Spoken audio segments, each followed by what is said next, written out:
You ever try to explain something super complicated and you just end up getting totally tangled up in your own words? Yeah, we've all been there. Well, today we're going to pull back the curtain on the science of making the complex, well, simple. So let's just jump right in. This is the question, isn't it? It doesn't matter if you're a teacher, a manager, or just, trying to explain why your new hobby is so cool to a friend. This is the big hurdle. So, how do we actually do it? Here's the thing. The big secret we're going to unpack is that explaining things well, it's not magic. It's not some special talent you're born with. It's actually a science, and it's built on just a handful of really powerful principles that anyone can get the hang of. In fact, we're going to use those exact principles to explain themselves to you. Pretty meta, right? All right, principle number 1. It is all about the power of examples. I want you to think of this whole explainer we're doing right now as a big illustration essay. See, we're not just going to tell you about these ideas, we're going to show you. We're going to illustrate them one by one. So what in the world is an illustration essay? Well, at its core, it's just a way to make big, fuzzy ideas feel solid and real. It's all about using clear, relatable, real-life examples to make things click. You're not just giving a dictionary definition, you're showing the concept in action. This idea is so powerful, it actually has a fancy name in the world of education. It's called the concept attainment model. Now, I know that sounds super technical, but the idea behind it is incredibly simple. You figure out what something is by looking at a bunch of examples of it, and, this is the crucial part, by looking at examples of what it isn't. And this is where it all connects. The illustration essay, it uses relatable stories. The concept attainment model, it uses these things called exemplars. But look, it's the same idea. They're both built on this one simple truth. Our brains are wired to learn by comparing and contrasting. This is like that, but not like this other thing. That's how we make sense of the world.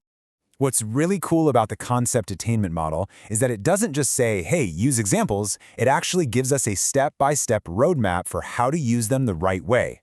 It's this structured 3-phase process that's literally designed to take someone from, huh, to, haha. So let's break it down. The real power here is in the flow, the progression. First, you just present the data. You say, okay, here are some yes examples, and here are some no examples. Simple. Then you test it. All right, here's a new one. Is it a yes or a no? And finally, the analysis part. You actually reflect on how you figured it out. What was your strategy? It's this brilliant, complete cycle of learning. Okay, but why are examples so darn effective? That brings us to our second big principle, which really gets to the why behind all this.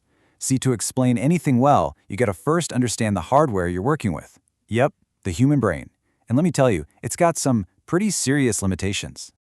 I mean, listen to this quote. That is a huge statement. When a guy like Dylan Wiliam, a giant in the education world, says cognitive load theory is the single most important thing for teachers to know, you know what? We should probably all listen up. This theory is the key to understanding why some explanations just work and others are a total train wreck. So right at the heart of this whole theory is something called working memory.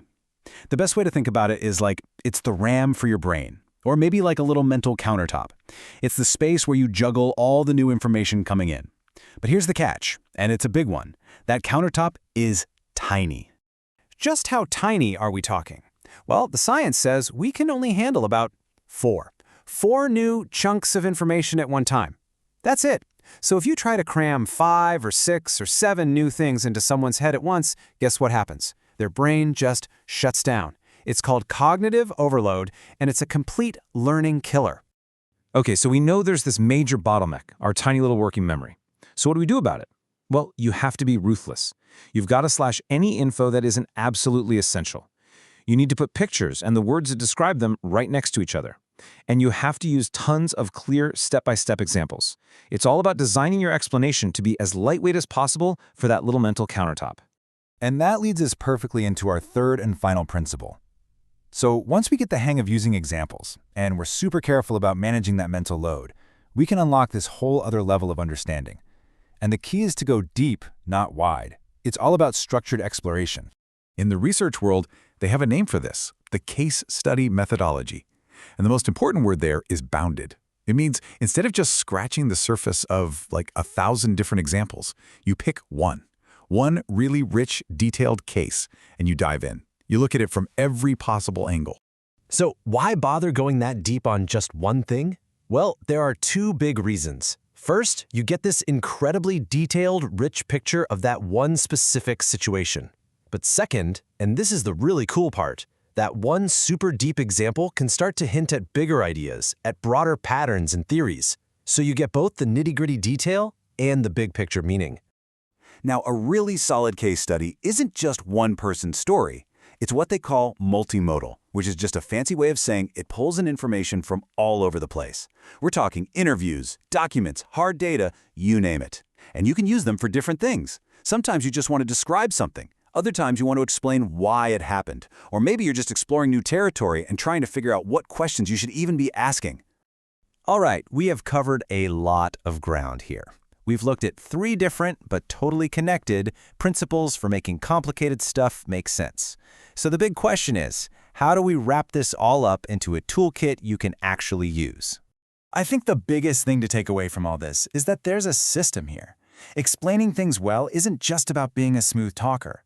It's about having a structure. It's about respecting how our brains actually work and using these proven methods to build understanding one little piece at a time.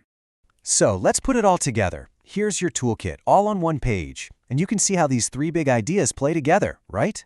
You use powerful examples to illustrate. You use cognitive load theory to make sure you don't overwhelm. And you use a case study when you need to go deep and provide that rich, structured understanding. See, it's a whole system.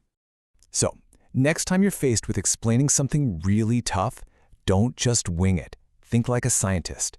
Use examples. Watch that cognitive load. And when you need to, go deep. You've got the tools now. You have the toolkit to make the unexplainable explainable. So my only question for you is, what complex idea are you going to tackle first?